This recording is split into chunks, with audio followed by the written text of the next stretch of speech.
இது வந்து Honda Shine ஓகேங்களா. இது வந்து பார்த்தீங்கன்னா 6000 ப்ராப்ளம். இது என்னன்னா 6000 வந்து வெடிச்சிருச்சு. இப்போ 6000 வெடிச்சிருச்சு. அந்த 6000 கொடுப்பா. பார்த்தீங்கன்னா ஸ்மெல்லு இங்கே பயங்கரமாக வருது. இப்போ அந்த 6000 வெடிக்குது அப்படின்னா நம்ம வந்து 6000 ப்ராப்ளமாகவும் இருக்கலாம். ப்ளஸ் வந்து ஷார்ட் சர்க்யூட் ஆகுதான்றதையும் செக் பண்ணணும். அந்த வயரை வந்து செக் பண்ணணும். வயரை செக் பண்ணாமல் நம்ம வந்து மாட்டக்கூடாது. ஓகேங்களா. இப்போ புதுசு வந்து இருக்கு, புது இது வந்து இருக்கு, ஆனால் போடக்கூடாது.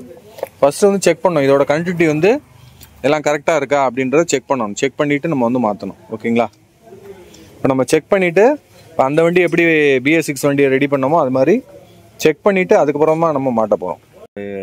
என்ன ப்ராப்ளம் அப்படின்றத நம்ம வந்து செக் பண்ணுறதுக்கு நம்ம வந்து கண்டினியூட்டி எல்லாமே இதுக்கு வந்து பார்த்தீங்கன்னா இதில் வந்து ஃபியூஸ் போயிருந்துச்சு. இப்போ நம்ம எப்பயுமே ஷார்ட் சர்க்யூட் ஆச்சுன்னா ஃபியூஸ் போகும். இந்த ஃபியூஸ் வந்து மாற்றியாச்சு. அதே மாதிரி கண்டினியூட்டி எல்லா ஒயருக்கும் வந்து கண்டினியூட்டி செக் பண்ணியாச்சு. இந்த எல்லோவுக்கும் கண்டுபிடிச்சாச்சு. அந்த அங்கேருந்து வரக்கூடிய லைன் எல்லாத்துக்கும் தனித்தனியாக செப்பரேட்டாக செக் பண்ணியாச்சு. ஒயிட்டு, எல்லோ, ரெட்டு எல்லாமே. ஓகேங்களா. எல்லாமே செக் பண்ணி இப்போ வந்து நம்ம புது 6000 வந்து போட போகிறோம். இப்போ நம்ம வந்து காயில் லைன்லாம் வந்து பக்காவாக லைன் கனெக்ஷன் கொடுத்து எல்லாம் பண்ணியாச்சு. இப்போ நம்ம இது வந்து ஃபஸ்ட்டு நம்ம ஸ்டார்ட் பண்ணுறதுக்கு முன்னாடி சாவி ஆன் பண்ணி நம்மளுக்கு ஹீட் ஆகுதான்னு பார்க்கணும். ஹீட் ஆச்சு அப்படின்னா உடனே வந்து கழட்டிடணும். ஏன்னா நம்ம வந்து நம்ம திரும்ப ஒரு தடவை எல்லாமே கண்டினியூ செக் பண்ணணும்னு அர்த்தம். ஏன்னா இது வந்து ஸ்டார்ட் பண்ணுறதுக்கு முன்னாடி ஹீட் ஆகக்கூடாது. ஹீட் ஆச்சுன்னா பாடி ஷார்ட் ஆகுது அப்படின்னு அர்த்தம். இப்போ வந்து பார்த்தீங்கன்னா கூலிங்காக தான் இருக்குது. நம்ம வந்து ஸ்டார்ட் பண்ணோன்னே ஹீட் ஆகும். அது வந்து இந்த ஒயிட்லேருந்து வரக்கூடிய கரண்ட் வந்து உள்ளே போய் ஹீட் ஆகி அதுக்கப்புறம் தான் 6000 லைன் போகும்.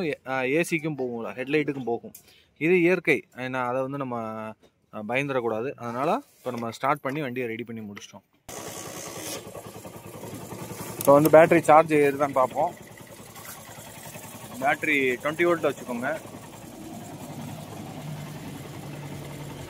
நம்மளுக்கு வந்து 13.2. Okay, very good, super. வண்டி ஆஃப் பண்ணுங்க. அப்படியே வை நீ வண்டி ஆஃப் பண்ணுங்க. ஓகே, 13.3. இப்போ நான் வண்டியை ஸ்டார்ட் பண்ணுங்க. ஓகே, இப்போ 12.7. அப்படியே கொஞ்சமாக ரைஸ் பண்ணுங்கண்ணே.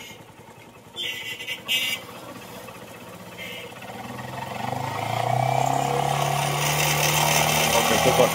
போதும். ஓகே, இப்போ சார்ஜிங் ஆகுது. இப்போ 6000 ஓகே, வண்டி ஓகே. ஓகே, தம்பி கடையில் வந்து நம்ம 2 வண்டியை ரெடி பண்ணியாச்சு.